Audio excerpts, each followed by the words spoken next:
All right, so in the first module, we talked about mapping your milestones. In the second module, we talked about paving the path between those milestones and ultimately creating your cohesive customer journey. In the last video, video number 3, we talked about dialing up the traffic and putting people into this journey and then tracking the conversion points between the milestones to help identify the drop-off points. So in this video, I want to talk about how you can use the data that we have collected to prescribe the most important actions moving forward. And I do want to call out that where you go from here, like what you do next, it will depend on what you need, right? It'll depend on what your business is lacking. For example, if you need more traffic or more leads or more sales, or if you need a higher customer lifetime value, the next steps forward will differ depending on what it is that your business is chasing. So let's run through a few example scenarios here and then the prescribed advice I would give if this is indeed what you need. So if you determine that you don't have enough traffic, you have no traffic or you have really low traffic, right? The rest of the journey and how it converts will be dictated by the number of people that you add to this journey, right?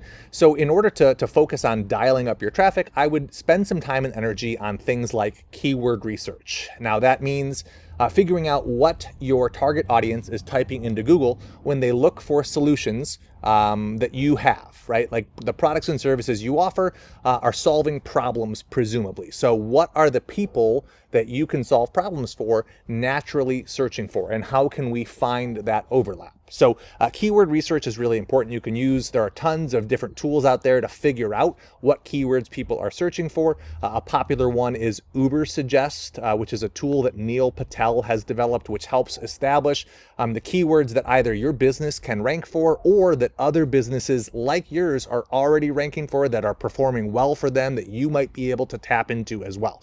Another recommendation here is to focus on the pain points, right? If you know that your product or service makes something easier or faster or less expensive for your audience, well, focus on the pain point. So reverse engineer that solution so that it's speaking to your audience in terms that will motivate them. And oftentimes that is moving away from the pain that they have and toward then the solution that you offer.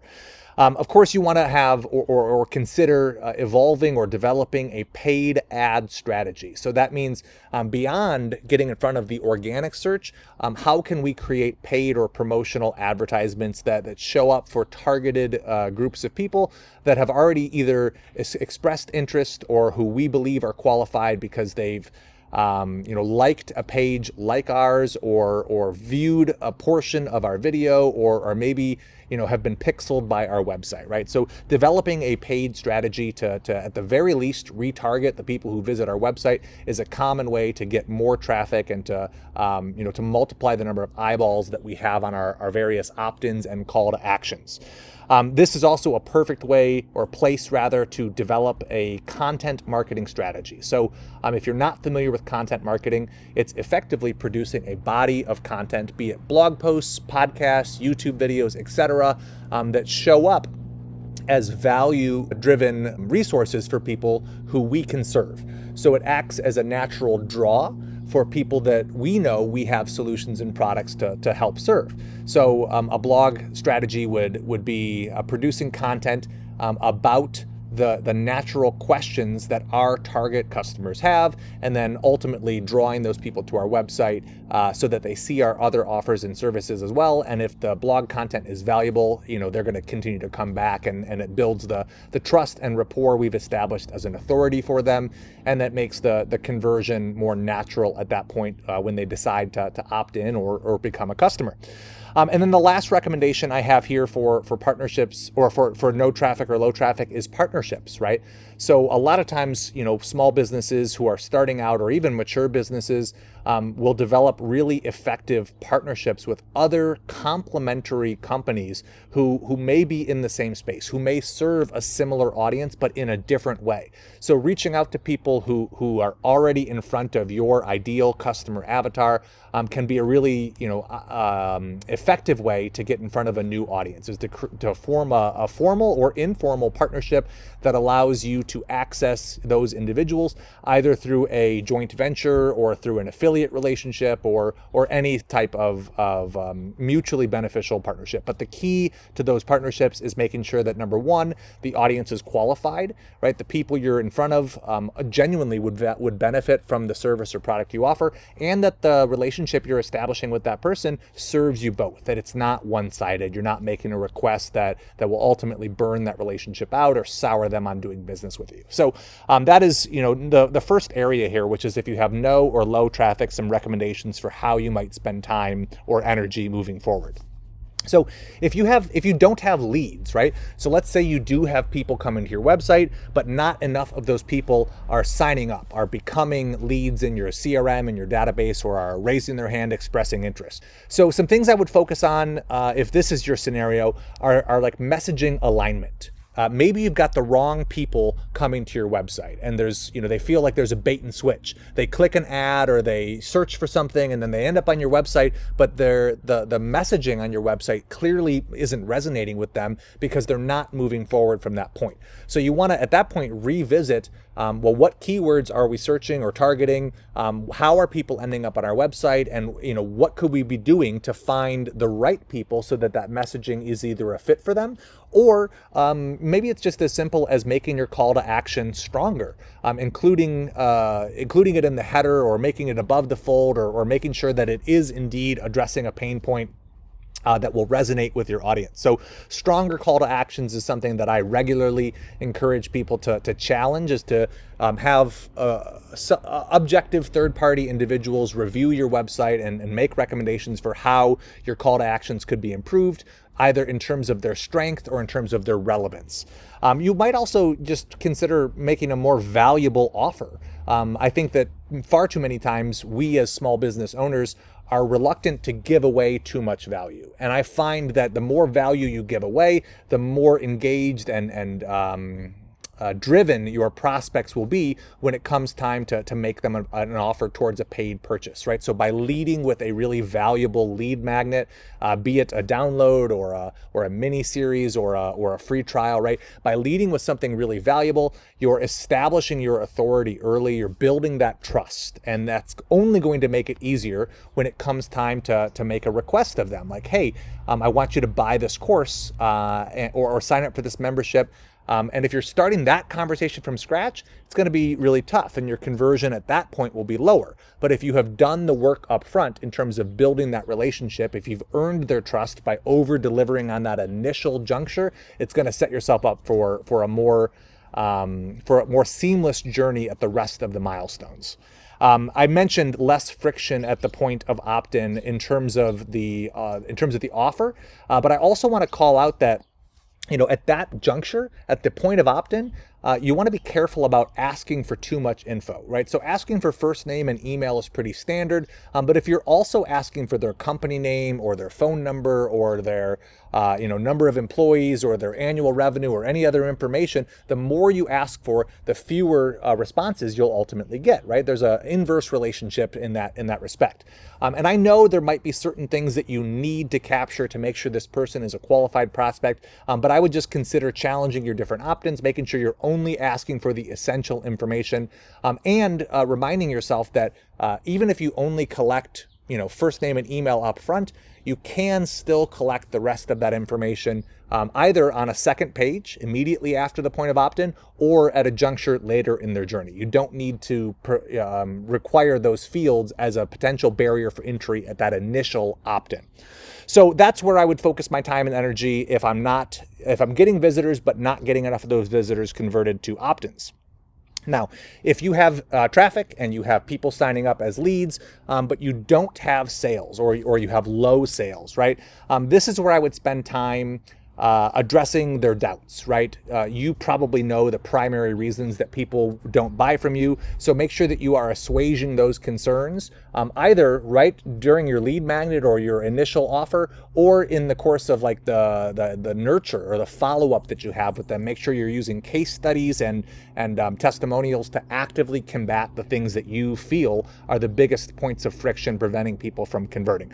I would also encourage you to review your pricing model, right? If you have people who are signing up but not enough people who are purchasing, it might just be that they're not sure about the jump there. Maybe there's an opportunity to introduce a lower price tier to stair step them onto the ultimate purchase that you're driving towards. Or maybe it's just that you have not done a great job positioning the value of that product, and so they're feeling like the leap is just too big for them. So reviewing that pricing model can be really important. You also want to revisit your messaging here as well, because if you have people coming to your website and people opting in but not buying your product, there might be misaligned messaging somewhere along the way. And I say that because I have done this myself, where I create a lead magnet that is really effective in terms of producing leads, but they're not leads who ultimately want my product, right? I teach Infusionsoft training and education, but I also have a lead magnet that is general small business tools. Well, the type of person who's interested in general small business tools doesn't necessarily need Infusionsoft training. So I found that lead magnet, while it was effective in terms of producing leads, those leads weren't converting to becoming a paying customer at a very high rate, because there was a disconnect. The messaging was misaligned in terms of the expectation I was setting at the point of opt-in, and ultimately the conversion I was asking them to make. This might also be a subject of poor targeting, right? You might be targeting people who are interested and who have a pain point, and they're signing up and opting in, but they're just not qualified buyers. Either they don't have the budget for it, or the service or product you're offering is disconnected from the thing that they were ultimately searching for. So revisit that targeting strategy as well. Or it might be something as simple as better follow-up. It might be the opportunity to expand the follow-up you have in place between those two milestones, right? So if the point of opt-in is milestone number 2 here and the purchase is milestone number 3, well, maybe you have a month's worth of follow-up and it's just simply not enough. So you could either improve the follow-up or lengthen the follow-up that takes place in that window, and that will also help with bridging the gap between those milestones. And then the final recommendation I have here is FAQs. And I mentioned this in terms of assuaging their doubts, but you want to make sure that you're proactively addressing the most common questions that people have. So when it comes time for them to make a purchase, you've done everything you can to reduce the friction and to make it as seamless as possible or as easy as possible for them to become a paying customer. So if you have no or low sales, those are the types of things I would be focused on. And then the next point here, the next milestone here is no repeat buyers. So maybe you have customers, right? Maybe you have visitors and opt-ins and customers, but once people buy, they're just not buying again. They're not coming back. And oftentimes this is an opportunity for us to redesign our onboarding experience. I've both seen this as a consultant, but I've also seen it as a consumer, where you become a customer for someone and then you just have kind of crickets, right? So I would challenge you to look at your initial onboarding experience. What is it that happens after somebody becomes a customer, and where are we falling short? How could we create a more robust or more delightful customer experience that makes them naturally want to come back and spend more money? Where could we add more follow-up? Where could we check in with them to see how their experience is going? Where could we add like a wow factor, something that goes above and beyond the expectation that was set, to really show them that their decision to buy was a good one, to affirm that through exceeding their expectations and creating a natural sense of appreciation, letting them know that we value them as a customer. This is also an opportunity for us to reestablish expectations, or to set clearer expectations, I should say, at the point of purchase. So if you have people buying, but they're not buying a second time, it might be because they were expecting something and then they got something else. So revisit those expectations and make sure that they are indeed aligned, that the experience that your customers are having fits the one that they are promised at the point of purchase. And then if they're not making repeat purchases, it also could be because we haven't intentionally designed a progression path. We haven't paved the path between that initial purchase and that repeat purchase. And it might be as simple as asking them. It might be as simple as 3 months after they buy, we need to circle back to them and say, hey, are you ready to buy again? Are you ready to buy the next thing? Are you, at this point, a lot of people are running out of X, Y, or Z, or are looking for help with X, A, B, or C, and here's what we recommend. So sometimes it's as simple as showing up at a key interval and being that guide to lead them to the next milestone. Now, if you have traffic and opt-ins and purchases and repeat purchases, but you just simply aren't getting enough referrals, well, this is an opportunity to evaluate your customer experience and ask how it could be improved. What are we doing that would naturally make people want to talk about it, right? How are we going above and beyond? I mentioned the wow factor, but what are we doing that makes people want to leave a testimonial, leave a Yelp review? What are we doing that makes people want to tweet about us or write a blog post about our service or their experience with our service? And how are we intentionally capturing stories? If you have satisfied customers, you should be reaching out to them and capturing their story. What was it about them and about our service that made it such a successful marriage there? What results did it produce? How can we quantify that? And then how can we take that story and get it in front of the other people who are like them to find more individuals that we could serve?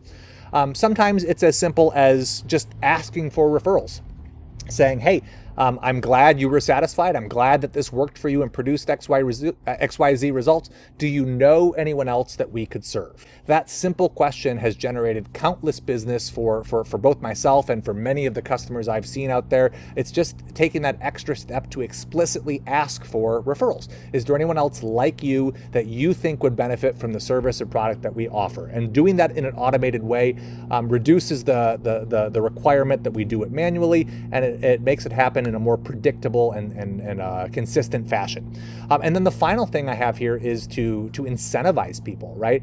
You might consider offering a formal affiliate program or a formal referral partner program where people can earn a commission for steering leads and customers your way. And this won't be a fit for every business, but it is an important way to consider growing your referrals by incentivizing the satisfied customers and the partners that you already have. There's probably people recommending your business out of the good nature of their heart, and there might be even more if you were to create a way to formally reward them for that. So like I said, what you do next probably depends on what you need. So ask yourself where you have the most opportunity, right? You can do all of these things, but you probably want to focus on just doing one next. So pick the top priority to focus on, and then work on speeding it up. Once you have established, like, I've made this incremental change, work on contracting the amount of time it takes people to work through this journey. And the way that I do that is by measuring how long it takes for prospects to make it from milestone to milestone. And there's a few things you can do to focus on accelerating it. Number one, you can address their objections. If you know what the next milestone is, you probably know the objections that they have in terms of getting there. So focus on using automation to address those objections proactively. Number two, you can improve targeting. If you find that certain types of people make their way through this process more efficiently or more expediently, well, you can actually seek out more of those types of people. Take a downloaded CSV file or a spreadsheet file of your most qualified customers. You can upload them into any of the ad platforms and create a retargeting, it's called a lookalike audience. So if these are my top 1,000 customers, I want to upload them into Facebook ads, and I want to create a lookalike audience of people who match them in terms of demographics and characteristics. So you can actually improve your targeting, and that will naturally find people who work their way through your process at a more efficient rate, or a faster rate rather. And then the third one here is important. You can actually create smaller milestones. And I want to talk, at a more detailed level about what this means. So I'm not just saying, you've got your 3 milestones and that's totally fine. That's a great place to start. But I'm talking about spacing those out and realizing that sometimes those milestones have quite large gaps in between them. And you can build a bridge between 2 milestones that are a little ways apart, but you might have a better chance, or it might be easier to improve conversions if you create smaller steps or smaller gaps that allow your customers to make it through more successfully. This will do a few things for us. Number one, it'll allow your customers to feel like they're making progress, right? So I'm talking about from opt-in to buying course to membership. You might have an opportunity to introduce a milestone for the free trial and a milestone for the survey. And what this does is it helps your customer know that they are making progress, but it also helps you stay hyper-focused on the follow-up in each gap. and make sure that you are talking specifically about the next step they need to take to keep moving forward. So rather than saying, hey, it's time to buy the course, at that first juncture, you say, hey, it's time to take the free trial. And then after the free trial, only once they've done that do you start focusing on the next milestone. So by making the milestones smaller and more granular, it allows you to be hyper targeted in those gaps in between them, to be really specific in terms of what we are asking that customer to do. If you're asking them to do too much or that gap is too big, it's really easy for people to lose interest or to get frustrated or to lose motivation. But if you help make those gaps smaller, you keep your messaging hyper targeted. They can clearly see the path they're supposed to be doing or what they're supposed to be doing next, and it makes it really easy for them to follow that path. So that's what I recommend, is to create those much smaller milestones, and then to challenge yourself to break it down even further. You can see I've gone from 3 to 5 to 7 milestones here. Again, I'm using generic examples with opt-in free trial, completing the free trial, buying the course, completing the course, taking a survey, and then upgrading to the membership. But you would want to swap these out for whatever the milestones are in your customer journey. And if it's a digital experience, that's fine. But if it's an offline experience as well, you can still treat those milestones as important junctures that are measurable. The key distinction is it doesn't need to happen online, but online needs to know that it happened. So if a phone call is an important milestone for you, that's totally fine, but you need to train your team or get in the habit of recording that phone call into your database, into your CRM, if you plan to use automation around. So I point that out because sometimes businesses will go through this and say, yeah, that looks well and good, but it doesn't apply to me because, and I want to challenge that, because I have found that the idea of milestones and the pathways between milestones is universal, and it only works every single time. And so I want to encourage you to rather than dismiss it, is to challenge yourself to find a way to represent your milestones and then to build the journey in between them here. So I want to finish this module as we transition into the conclusion with this recap. So you are spending time mapping your milestones. You are paving the path between those milestones, challenging it and improving it, and finding opportunities to then automate it. And then you are dialing up the traffic. You're putting people into this journey. And some of these you may already have done prior to this course, and some of them you may be building out on the fly. That's okay. These steps are perpetual, and you only do it every single time. You're adding the traffic, and then you are measuring, seeing how the traffic flows through, where the bottlenecks or pinch points are, where the drop-offs are, where people are slipping between the cracks, and you're using the data that is produced by measuring it to find the areas that you can optimize. And you're choosing your top priority, and you're focusing on fixing or optimizing that, whether it is traffic or purchases or repeat buyers or shortening that cycle, and then you're focusing on repeating that process. So the goal of this conversation, the goal of this framework and this methodology is not to fix everything in your business, but it's to reveal the next thing that deserves your focus. And then once you have resolved that or brought in the help, the consultative expert help that you need to resolve it, then you can repeat these steps and reveal your next priority again.